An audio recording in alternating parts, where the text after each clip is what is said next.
I didn't cry at the party. That would have been what they expected, maybe even wanted. A tableau of hurt feelings, public discomfort, someone pulling me aside to say surely they didn't mean it that way. But I've spent 12 years investigating financial crimes for the federal government. I know the difference between accident and intent. This was intent. The venue was a restored brownstone in Beacon Hill, the kind of place that charges by the quarter hour and requires proof of insurance. I'd selected it myself. French doors opening onto a private garden, original crown moulding, a marble fireplace that reflected candlelight across the room. The jazz trio I'd hired, actual Berkeley graduates, not a wedding mill, played something smooth and unobtrusive near the bar. 60 guests circulated through spaces I'd mapped out during a site visit, holding glasses of wine I'd approved from a tasting menu, eating hors d'oeuvres I'd selected specifically to accommodate Aunt Margaret's shellfish allergy and Uncle Robert's vegetarian preferences. Total cost, $6,247.83, paid from my personal account 3 weeks prior. I stood near the garden doors in a navy silk dress, not too expensive, nothing that would draw comparison, and watched my mother work the room. Eleanor Mercer has always had a gift for social architecture. She knows how to angle a conversation, when to laugh, how to touch someone's elbow with just enough warmth to make them feel chosen. She wore champagne-colored lace and her grandmother's pearls. My father, Thomas, stood beside the fireplace in a tailored suit I suspected I'd also indirectly paid for, accepting congratulations with the modesty of a man who'd built something worth celebrating. 40 years of marriage. An accomplishment, certainly. I'd written them a check for $10,000 that morning, tucked into a card expressing sentiments I'd workshopped to sound genuine. It was earmarked for the Mediterranean cruise they'd mentioned wanting, 2 weeks, a balcony stateroom, the kind of trip that appears in retirement brochures as proof that hard work pays dividends. My husband Daniel stood beside me, his hand resting lightly against the small of my back. He's a corporate attorney at a firm that handles mid-cap acquisitions. We'd met during a fraud investigation involving misrepresented asset valuations. He'd been representing a peripherally involved subsidiary. I'd been tracing fund transfers. He finds my work fascinating. I find his mind attractive. It's a functional partnership built on mutual respect and compatible silence. Your mother's about to make a speech, he said quietly. I'd anticipated this. Anniversary parties require speeches. I'd prepared to smile appropriately during mentions of family values and enduring love, to lift my glass when prompted, to fade back into the wallpaper of my own event planning. Eleanor moved to the center of the room. Someone dimmed the overhead lighting. The jazz trio stopped mid-phrase. Thank you all so much for being here tonight, and my mother began, her voice carrying that particular pitch that makes people set down their drinks and turn. Thomas and I are so grateful to be surrounded by the people we love most. 40 years is a long time, and we couldn't have done it without family. Standard phrasing. I relaxed slightly. We've been blessed with 2 daughters, as she continued, and something in her tone made my spine straighten. Each so different, each so precious to us in their own way. My sister Lila stood near the fireplace in a dress that probably cost more than my monthly car payment, emerald green, backless, the kind of thing that photographs beautifully. She worked in what she called experimental brand consulting, which as far as I could determine meant she attended events and posted about them on social media. Her most recent venture had been a pop-up wellness space in the South End that closed after 6 weeks. Before that, a lifestyle blog, a sustainable fashion collective, an artisanal candle line. She was 29 and had never held a job that came with a W-2. As parents, you want to help your children build their futures, and my mother said. You want to give them foundations. Roots. I felt Daniel's hand press slightly harder against my back. He'd sensed something I hadn't yet. Lila has such a creative spirit, Eleanor continued, her smile widening as she gestured toward my sister. She sees possibilities everywhere. But creative spirits need stability. They need space to flourish. My father had moved to stand beside Lila. He held an envelope, cream-colored, expensive paper. Your grandfather left behind several properties in trust, and my mother said, now addressing Lila directly but projecting for the room. We've decided it's time one of them had the care and energy it deserves. So tonight, we want to give you something that represents not just our love, but our faith in the woman you're becoming. Lila opened the envelope. Even from across the room, I could see the deed. She pressed her hand to her mouth, a gesture of surprise that looked practiced. My mother embraced her. Guests applauded. Someone called out congratulations. It's the townhouse on Marlborough Street, and my father announced, his voice thick with paternal satisfaction. Fully paid off. No mortgage. We've handled all the transfer paperwork. It's yours, sweetheart. I'd seen that property. 3 stories, original Victorian details, located in Back Bay's most desirable blocks.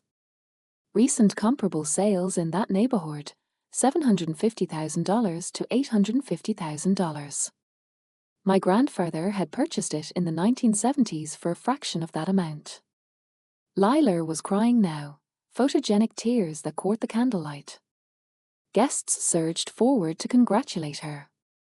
I watched my mother accept praise for her generosity, watched my father bask in the reflected glow of his gift-giving. Daniel's hand had become a point of pressure against my spine, anchoring me. And Vivian, and my mother said, her voice cutting through the congratulatory noise, we haven't forgotten you, darling. Come here. The room's attention shifted. I moved through the crowd with the measured pace I use in federal courtrooms, neither rushing nor hesitating, presenting no vulnerability for cross-examination.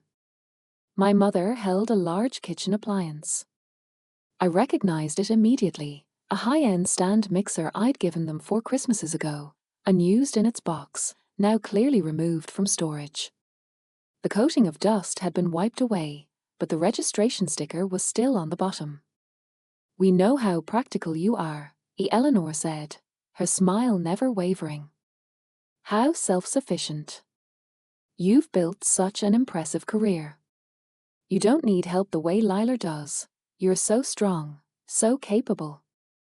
We thought you might enjoy this. And there's a little something inside. I lifted the mixer's head. A coffee gift card sat in the bowl, a chain brand, $20 denomination, the kind you grab at a grocery store checkout. The room had gone quiet. Not the comfortable quiet of shared joy, but the suspended quiet of witnessed discomfort. Your sister needs stability, and my father said, filling the silence with what I recognized as a prepared justification. She needs roots. You've already built your foundation. You understand that, right, Viv? You've always been the practical one. The one who doesn't need help. I held the mixer. It weighed approximately 15 pounds. The gift card was slightly bent. Of course, I said. My voice came out level, professionally neutral. Thank you. I set the mixer on the nearest table and walked toward the exit. Daniel followed without needing instruction. Vivian, don't, my mother started. I turned back. 60 faces watched me. Lila clutched her deed. My parents stood framed by the fireplace I'd specifically requested, backlit by light from fixtures I'd approved. The event is paid through 11 p.m., I said. The bar is covered until then. The photographer will deliver proofs within 2 weeks. The remaining balance for the cruise is in the card I gave you this morning. Enjoy your evening. Vivian, you're being dramatic, Eleanor said, but her voice had lost its social polish. It carried an edge of calculation, She was already measuring the damage, planning the narrative she'd construct later. "I'm being accurate," EI replied. "Enjoy the party." In the car, Daniel drove in silence for 3 blocks before speaking. "What do you need?" "Contact information for your firm's payment processing team," EI said. "I need to cancel several pending authorizations."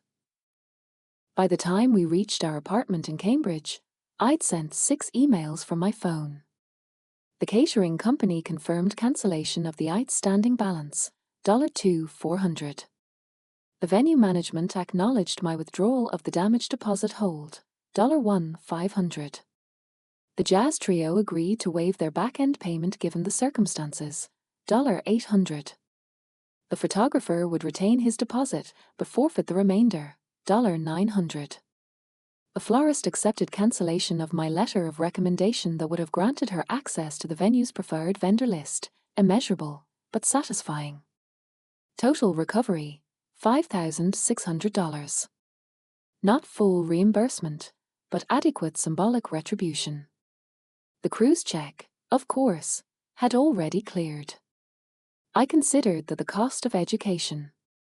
Daniel opened a bottle of wine we'd been saving. We sat in our living room overlooking the Charles River, not speaking, not needing to. He understood what I'd understood immediately. This wasn't about money, not really. It was about hierarchy, about roles, about which daughter carried value and which carried utility. I've spent 12 years tracing financial crimes. I know how to read a ledger. I know what gets documented and what gets forgotten. I know the difference between investment and exploitation.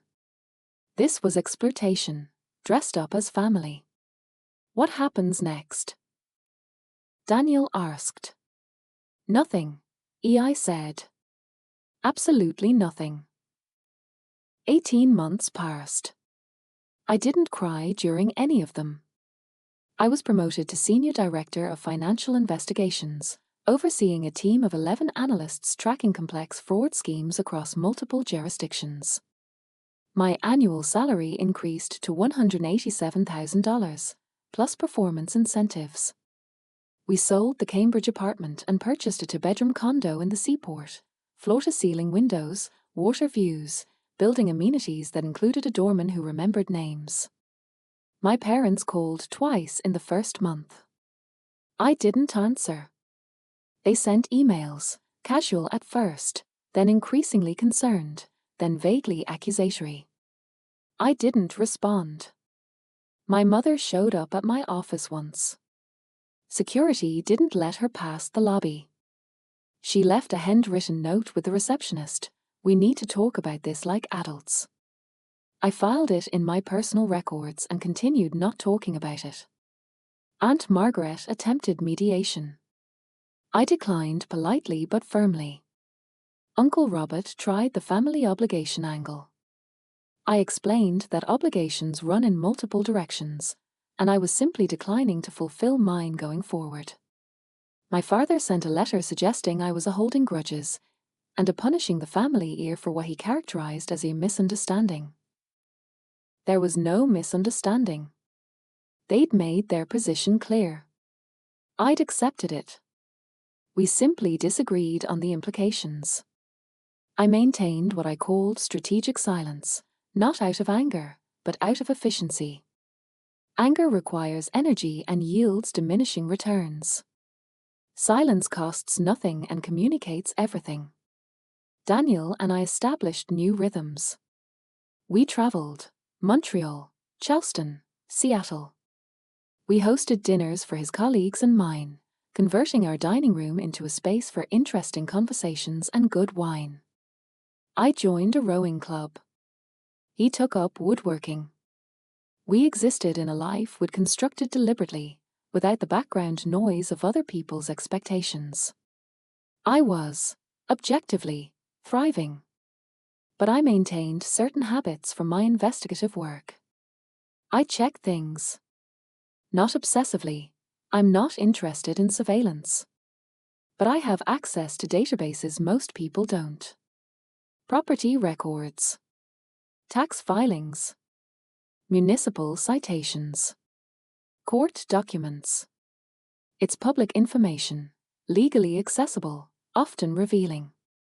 I checked the Marlborough Street property approximately once every 6 weeks. Professional curiosity. Due diligence.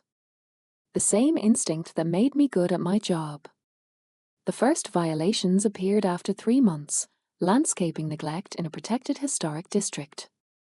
Boston's historic neighborhood guidelines are stringent. Properties in designated areas must maintain exterior appearances consistent with preservation standards. Overgrown hedges, dead plants, improper seasonal maintenance. Each violation carries a $500 daily fine after the first warning notice. Liler had ignored the notice. The fine had accumulated for 47 days before being resolved, $23,500. By month 7, exterior facade damage. One of the decorative window boxes had fallen, damaging original brickwork. Historic properties require certified restoration contractors. Liler had hired someone unlicensed. Additional violation. Additional fine. By month 9, structural modifications without proper permits. She'd attempted to convert the third-floor servants' quarters into a rental unit, something explicitly prohibited without Historic District Commission approval and multiple safety inspections. The city had issued a stop work order. She'd ignored it. Fines compounded daily. By month 14, unpaid property taxes. The Grandfathers Trust had apparently covered these historically, but that arrangement had terminated upon transfer. Liler hadn't paid. Interest accumulated at 14% annually. I documented everything. Spreadsheets. Scanned notices. Photographic evidence from Google Street View updates. I'm thorough by nature and training. By month 17, the total was staggering, $597,440 in accumulated fines, penalties, interest, and tax delinquencies. The city had filed a municipal lien. I researched municipal lien purchasing. It's legal, established, and common. Local governments often sell delinquent debt to private investors to recover funds quickly rather than pursuing lengthy enforcement. The investor purchases the debt at a percentage of face value, then has legal right to collect the full amount, including through foreclosure if necessary. It's a mechanism designed to incentivize payment and transfer risk away from municipal balance sheets. Boston was preparing to auction Liler's lien. The minimum bid would be approximately $478,000, 80% of the total debt, standard for priority liens with good collateral. I considered this information for 3 weeks. I ran projections. I consulted with Daniel, who confirmed the legal mechanics and ethical boundaries. I examined my motivations with the same rigor I'd apply to any major case. This wasn't revenge. Revenge is emotional, reactive, disproportionate. This was consequence management. I wasn't creating the problem. I was simply positioning myself in relation to it. I formed a limited liability company, Northbridge Municipal Holdings LLC. Registered in Delaware for privacy, with Daniel listed as registered agent and counsel. I filed the appropriate paperwork. I established a business bank account. I attended the municipal lien auction as a remote bidder. I purchased the lien for $478,000. No other bidders appeared. Most investors avoid properties with ongoing ownership disputes or complex violation histories. Too much risk of extended litigation. I had no such concerns. The transaction closed on a Thursday afternoon. By Friday morning, I legally owned $597,440 in debt secured by a first position lien against my sister's townhouse. Liler didn't know.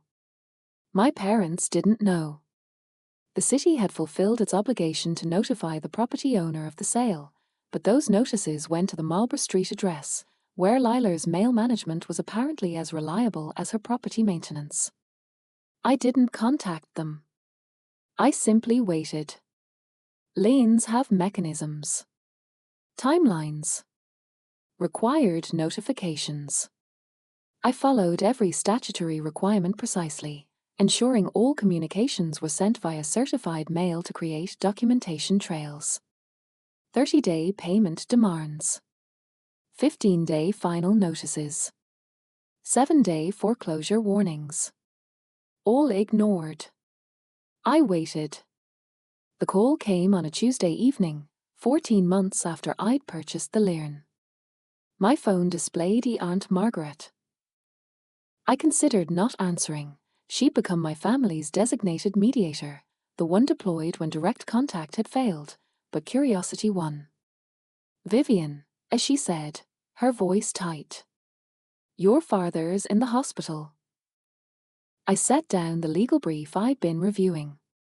"What happened?" "He collapsed this afternoon. They're calling it cardiac distress. Your mother is there now. Mass General. 5th floor cardiac unit. Prognosis? They're running tests." "Vivian, I know things have been difficult, but..." "I'll be there in 30 minutes, EI said. Daniel drove. He'd learned not to offer platitudes or reassurances during situations with insufficient data. We parked in the visitor garage and took the elevator to the 5th floor in silence. My mother sat in the cardiac waiting area, her social Polish cracked but holding. She wore expensive athleisure, the kind women wear to look effortlessly put together during crises. Lila sat beside her, scrolling through her phone. They both looked up when I entered. "Vivian," Eleanor said, standing. She moved as if to embrace me, then stopped when I didn't reciprocate. "Thank you for coming." "What happened?" "He collapsed in the study. The paramedics said his heart rate was dangerously elevated. They're running tests, enzymes, imaging, stress analysis. They think it might have been triggered by," as she paused, recalculating her approach. "By stress." "What kind of stress?" Lila stood. She'd lost weight since I'd last seen her. Her face had a hollowed quality that suggested poor nutrition or stimulant use. "Can we not do this here?" she said. "Dad's sick. Can you just be a normal person for 5 minutes?" "I'm asking about his condition," I said. "That's normal." "He's been under enormous pressure," my mother said, resuming control of the narrative. "Financial pressure. Because of the house situation." "What house situation?" They exchanged glances. Even in crisis, they choreographed their presentations. "Someone bought the lien," Lila said. Her voice carried an edge of hysteria poorly concealed. "Some investment company. They're demanding payment, the full amount, plus their fees. It's over $600,000. They've started foreclosure proceedings. We have 30 days. I kept my face neutral. "Have you consulted an attorney?" "Of course we have," my mother snapped. "They said the lien holder followed all procedures. It's all legal. They can take the house. Your grandfather's house. They can take it. Then pay them," I said. Lila's laugh was sharp and bitter. "With what? Do you think I have $600,000? Do you think Mom and Dad have that kind of cash? You received property worth over $800,000. Equity loans exist. Cash out refinancing. Asset liquidation. There are options. We've tried," my mother said. "Banks won't touch it, not with the lien in place, not with all the violation history. The only option is to pay in full. Immediately." That's unfortunate, I said. Vivian. My mother's voice dropped to that particular register she used when deploying emotional leverage. We need your help. Family helps family. You have resources. You've always been so good with money. We're asking you to pay it, I said. You're asking me to pay $600,000 to resolve a debt my sister accumulated through negligence and noncompliance, for a property she was given that I was not, to save our parents from the consequences of their choices. When you put it like that, a liar started. How else would you put it? She's your sister, my mother said. Thomas is your father. He's lying in a hospital bed because of this stress. Because of this situation. And you're standing there like we're asking you to commit a crime. It's just money, Vivian. It's just money, and it could save this family. A doctor appeared in the doorway. Mrs. Mercer? We have your husband's results. We moved into a private consultation room, small, fluorescent lit, designed for delivering bad news efficiently. The doctor, whose badge identified him as Dr. Chen, held a tablet. Mr. Mercer experienced a severe panic attack that mimicked cardiac event symptoms, he said. His heart is structurally sound, but his blood pressure and stress hormones were significantly elevated. He's stable now, but he'll need monitoring and likely anti-anxiety medication. The trigger appears to have been acute stress, financial worries, he mentioned. Family concerns. So he's not having a heart attack, I said. No. But panic attacks at his age, with his blood pressure, carry their own risks. He needs to reduce his stress levels significantly. After Dr. Chen left, my mother turned to me with an expression I recognized from childhood, the look she used when about to deploy her most effective weapons. You heard him, she said. Stress. Your father is sick because of stress. Because of what's happening with the house. Because our family is falling apart. And you can fix this, Vivian. You can write a check and make this go away. You've spent more than that on your condo, on your lifestyle. But you're choosing to watch your father suffer. He's suffering from a panic attack triggered by financial consequences of his own decisions, I said. That's not a medical crisis requiring my intervention. That's reality requiring his adjustment. How can you be so cold? Lila said, her voice breaking. How can you just stand there, Anne? I'm not cold. I'm accurate. There's a difference. You're punishing us, my mother said. You're punishing the entire family because of one night, one misunderstanding about gifts and expectations. You're holding a grudge like a child and now it's killing your father. A panic attack isn't fatal, I said. And it wasn't a misunderstanding. Then what was it? Eleanor demanded. Say it. Tell me what terrible crime we committed.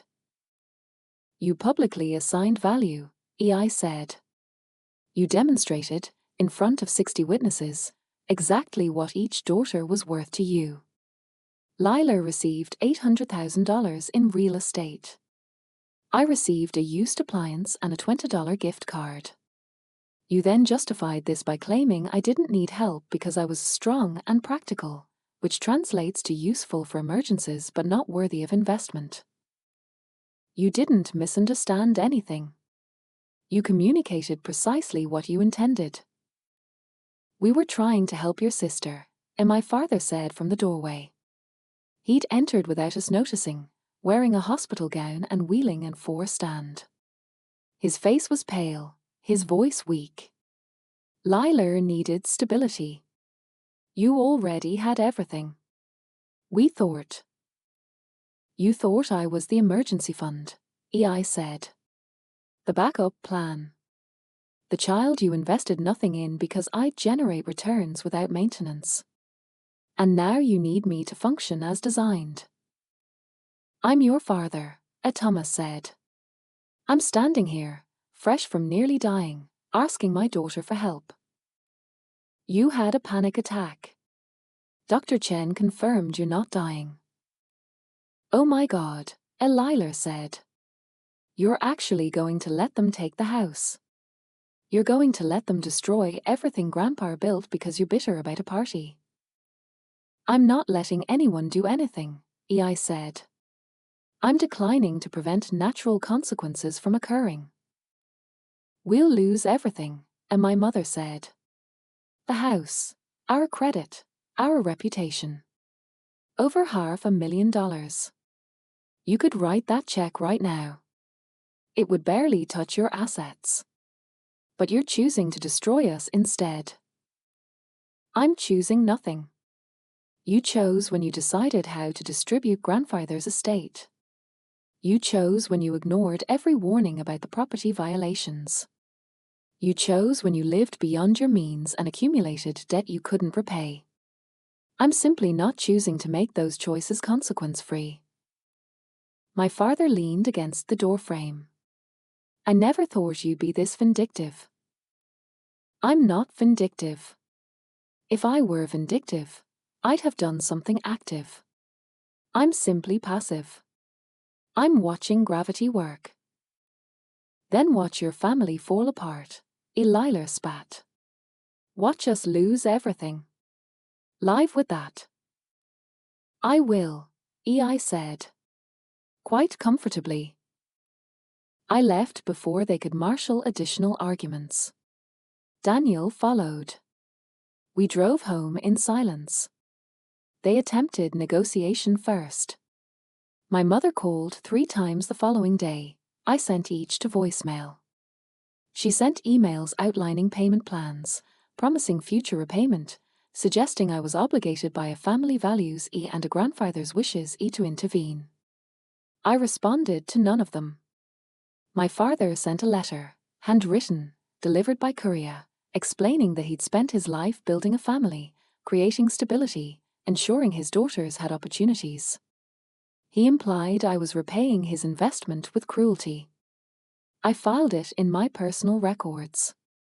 Liler left a voicemail at 2 a.m., slurring slightly, accusing me of being a soulless corporate robot who had put money before people. She said I destroyed her life, ruined her future, and that she'd never forgiven me. I saved the recording for potential future documentation. On day 5, they attempted legal intimidation. A lawyer called, someone from a small general practice firm, not equipped for complex financial litigation. He suggested that forcing family members into financial distress might constitute elder abuse or exploitation. He implied that judges look favorably on families trying to stay together. I thanked him for the call and asked him to put any further communication in writing. He didn't call again. On day 8, they shifted to community pressure. Aunt Margaret appeared at my office again, this time with Uncle Robert. They made it past security by claiming to have an appointment. My assistant, Julie, who has excellent judgment, interrupted a meeting to inform me of visitors who seemed distressed.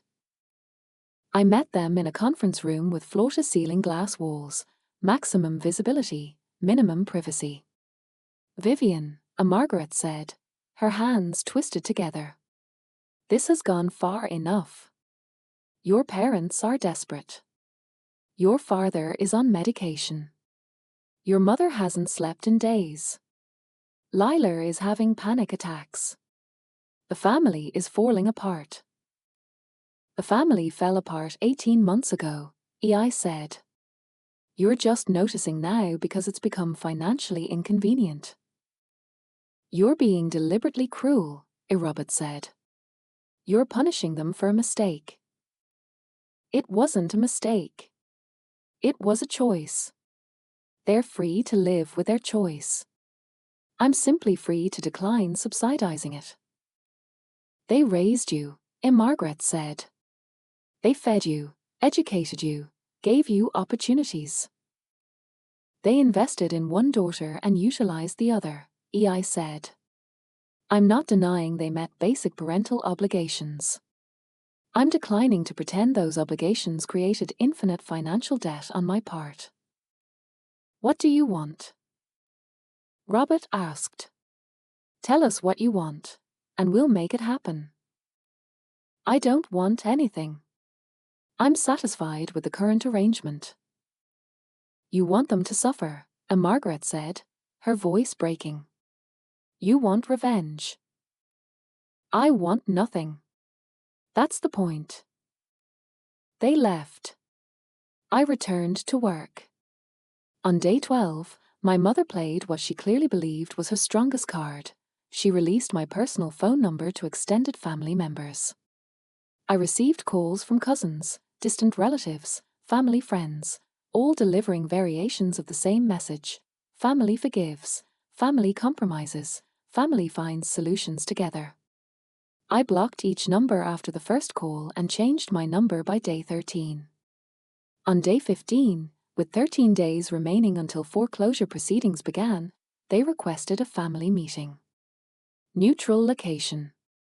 Mediated if I preferred. They wanted to discuss options. I agreed to meet at my office, my space, my terms, my timeline. They arrived on a Wednesday afternoon, my parents, Lila, and a lawyer they'd apparently retained since the first attempt. His name was Richard Morrison, and his firm's website suggested he handled estate disputes and family law. We gathered in the same glass-walled conference room. I sat at the head of the table. Daniel sat beside me, his laptop open. They arranged themselves on the opposite side. Thank you for meeting with us, Morrison began, his tone professionally conciliatory. My clients understand there's been significant family tension.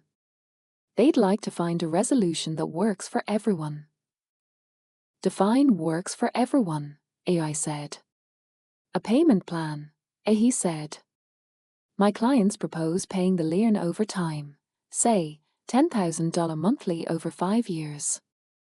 You'd receive full repayment plus reasonable interest. The family would retain the property. Everyone benefits. That's 60 months, EI said. At $10,000 per month, that's $600,000, with no interest calculation, no accounting for opportunity cost, no compensation for the administrative burden of managing a 5-year payment plan with parties who've demonstrated poor financial reliability. We're family, my mother said. Not a business transaction. The lien is a business transaction. You made it one when you defaulted on municipal obligations. We're offering a solution, Morrison said. If you reject reasonable attempts at resolution, a judge might view your position as unreasonable. Are you suggesting I'm legally obligated to accept a payment plan? I asked. I'm suggesting that forcing foreclosure on family members when alternatives exist might not reflect well in court. We're not going to court, EI said. The foreclosure will proceed administratively unless the debt is satisfied. You know that. You're posturing. You're destroying us, Lila said suddenly. Her voice carried that edge again, desperation poorly contained. You're literally destroying us because of your ego. Because we didn't worship you enough at a stupid party. I'm doing nothing. The city filed the lien. The city set the payment terms. A private company purchased the debt through a legal auction. That company is following standard collection procedures. I'm not destroying anything. I'm simply declining to prevent destruction you created. What private company? My father asked. His voice was quiet, but something in his tone suggested he'd begun to suspect. I glanced at Daniel. He opened a folder and removed several documents, sliding them across the table. Northbridge Municipal Holdings LLC, he said. Registered in Delaware, Established 14 months ago. The company purchased the lien at public auction for $478,000 and now holds legal right to collect the full outstanding balance of $597,440. My mother picked up the documents. I watched her read. Watched her eyes move across the registration paperwork, the ownership disclosure, the attorney of record listing. You, she said finally. It's you. Northbridge Municipal Holdings is a legally established entity that purchased a municipal lien through a competitive auction process, I said. I'm the managing member. Daniel is registered counsel. All filings are public record. All procedures have been followed precisely. The silence that followed had weight. I could see the recalculation happening across their faces, shock, fear, disbelief, anger, cycling through in rapid succession. You did this on purpose, and my father said. You planned this. You've been planning it for over a year. I purchased an investment opportunity that appeared in my professional research, I said. The fact that it involved property you gifted to Liler is incidental. Incidental, and my mother repeated. You bought your own sister's debt and you're calling it incidental. The debt existed independent of my purchase. Liler created it through non-compliance. The city would have sold it to someone. I simply ensured that someone would be willing to negotiate rather than liquidate immediately. You said you wouldn't negotiate, Morrison said. I said I wouldn't accept your proposed terms. I didn't say I wouldn't negotiate at all. What do you want? My father asked. Just tell us. What do you want? I removed a document from my own folder. I prepared it 3 days ago, after their 8th contact attempt made it clear they'd eventually reach this point. I'll forgive the debt entirely under the following conditions, I said. I slid the document across the table. First, you repay all prior undocumented loans I provided over the past 12 years. I've calculated the total at $147,800. This includes the anniversary party, 3 separate emergency cash infusions to Liler, down payment assistance for your vacation home, and various undocumented transfers you characterized as family help. Payment in full, certified funds, within 30 days. We don't have that kind of money, my mother said. Then you'll need to find it. Liquidate assets. Sell the vacation home. Downsize your primary residence. The same options you suggested I should use when Liler needed help. Second condition, I continued. You sell your current house and purchase something within your actual retirement income means. No more leveraging inflated asset values to maintain unsustainable lifestyles. That house has been our home for 20 years, my father said. And now it'll be someone else's home. You can't afford it. Sell it. Third condition, Liler obtains documented employment, W-2, benefits, actual paycheck, within 60 days and maintains it for a minimum of 12 months. She also completes a certified property management course through an accredited program. I have employment, Liler said. I work in. You have income sources that don't withstand IRS scrutiny, I said. You need actual employment. Documented. Verifiable. Fourth condition, you both sign a legally binding document acknowledging that your distribution of grandfather's estate was unequal, that this inequality was intentional, and that I have no further financial obligation to subsidize either Liler's lifestyle or your retirement. You want us to publicly admit we favored your sister, my mother said. I want you to accurately document what occurred. The document doesn't need to be public, just signed and notarized. And if we refuse? Morrison asked. Then foreclosure proceeds. The property will be auctioned. I'll recoup my investment plus costs. Whatever remains after satisfying the lien will go to Liler, which based on current Back Bay market conditions should be approximately $150,000 to $200,000. She'll have capital to start over. You'll have nothing. She'll likely resent you for it. This is extortion, and my father said.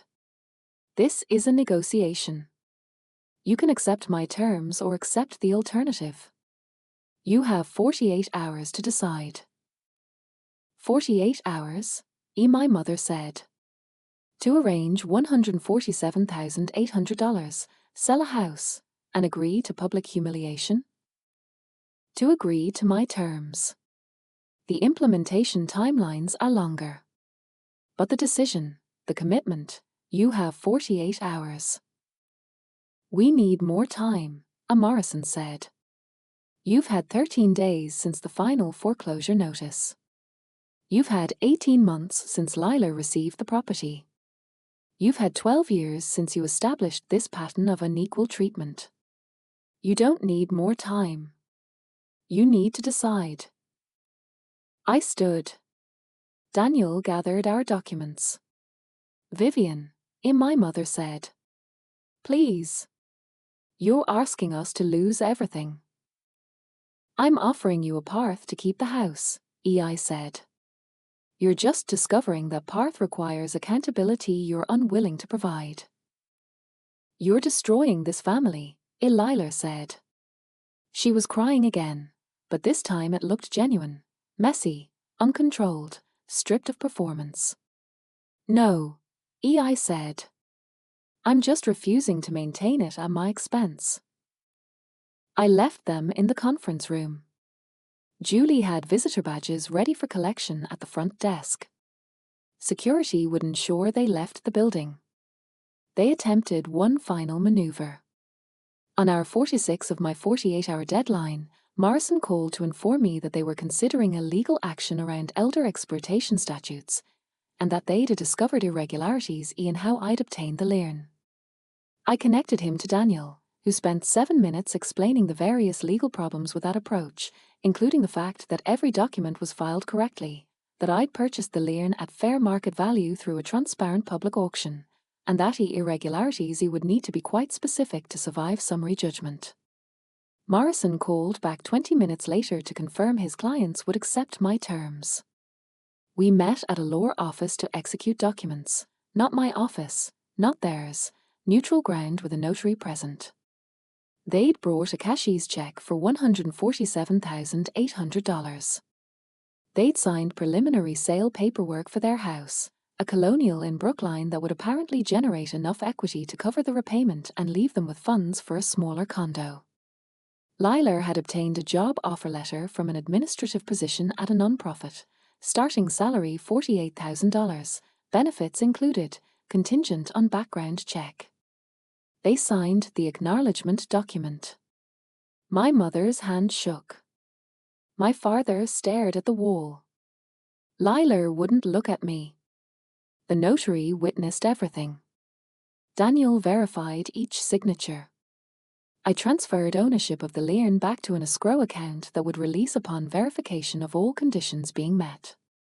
Satisfied? And my mother asked as we prepared to leave. This isn't about satisfaction, I said. It's about correction. You've corrected nothing, she said. You've just proven you're exactly what we always said, cold, calculating, and incapable of love. You defined those qualities as strengths when they served you, I said. You're welcome to redefine them now that they don't. 6 months later, I stood in my condo overlooking Boston Harbor. The sun was setting over the water, turning the glass towers of the financial district into columns of gold. Daniel was in the kitchen, preparing dinner, something involving fresh pasta and the basil would grown on the balcony. Music played from hidden speakers, Coltrane, perfect for the evening light. My parents sold their house. They purchased a two-bedroom condo in Quincy, smaller, manageable, within their actual means. My father took up woodworking in the building's shared workshop space. My mother joined a book club. They learned to live on what they had rather than what they could extract. Lila kept her job. She completed the property management course. She rented out 2 floors of the townhouse to Harvard graduate students, properly documented, legally compliant, generating income that covered her property taxes and maintenance costs. She posted less on social media and more on LinkedIn. She stopped calling me. The acknowledgement document sat in a locked file in Daniel's office. We'd never shown it to anyone. We didn't need to. The act of signing it had achieved its purpose. Aunt Margaret sent a card at Christmas, nothing specific, just a generic wish for peace and wellness. I sent one back. We'd probably never be close, but we didn't need to be enemies. I received a promotion 6 weeks after the document signing. Deputy Director of Financial Crimes, Eastern Division. Salary, $213,000, plus enhanced benefits package. The Attorney General herself called to congratulate me. She said I had a reputation for thoroughness, for seeing patterns others missed, for understanding that the best investigations weren't about dramatic revelations, but about patient documentation and inevitable mathematics. She was right. I picked up my wine glass and walked onto the balcony. The harbour spread out before me, boats returning to marina slips, water taxis ferrying commuters, the whole complex machinery of commerce and movement that looked chaotic but followed rules, patterns, mathematical certainties. Gravity doesn't push. It doesn't choose victims. It simply exists, a constant force that affects everything equally. Objects fall at the same rate regardless of their composition. Weight, mass, density, all irrelevant to the acceleration. What matters is precision, momentum, and whether there's support. I didn't destroy my family. I simply stopped being the support that prevented gravity from functioning. They fell at the rate they'd always been falling. I just stopped catching them. And I discovered something remarkable in the space that created. I wasn't cold. I wasn't incapable of love. I simply loved myself enough to stop subsidizing people who'd never valued me. The sunset deepened. Daniel called that dinner was ready. I went inside to the life I built, the one where my worth wasn't measured by my utility, where my capabilities served my interests, where silence was a choice rather than a punishment. I didn't cry during any of it. I didn't need to.